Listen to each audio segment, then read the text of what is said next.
My name is Sean Boyle. I am 27 years old. I'm from Cleveland originally. I'm living in Pittsburgh, PA.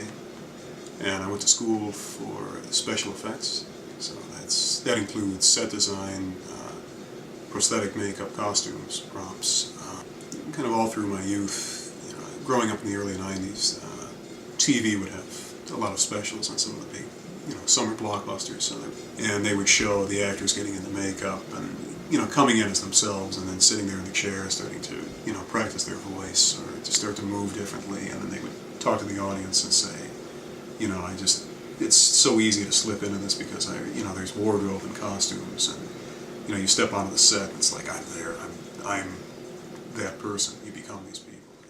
I remember going to the theater to see Batman Returns and his take on,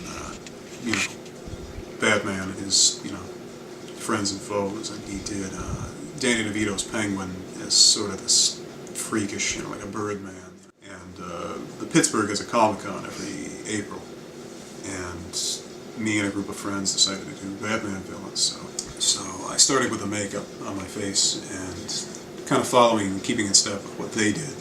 For Danny DeVito, they used photos of his face, his profile, and the up and down, straightforward look of his face, just to kind of play with his structure. So it's almost like they just went in and just stretched his face and brought it out.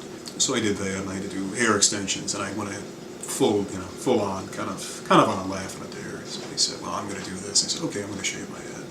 So I brought my hairline all the way back, and then I glued in track hair and put a lot of conditioner and shaving cream in it, so it was really locked up and greasy. And I built out a big, fat suit that would go over me, and then I put the union suit that he wears over it, kind of when he's down in the sewer, just this kind of grimy look. I always thought that was a little bit cooler than his kind of cleaned up look anyway.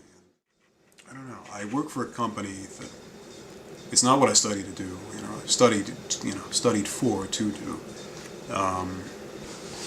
So, what I had hoped would become the career has, for the time being, become the hobby.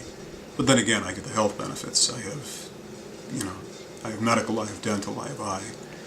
And I can't speak for myself having difficulty with that. I just go to the doctor, I make an appointment, and it's done. It's taken care of. But you also have to be mindful, I guess in choosing a career or choosing who you work for in the future, immediately ask, do you have, what's your health care? And whether you are in school or out of school, it's, you're going to get toothaches, you're going to, twist your ankle, you're going to get very sick, hopefully not terminally ill or anything, super life-threatening. But people need treatment, whether, like I said, whether it's for your teeth or whether it's, open heart surgery.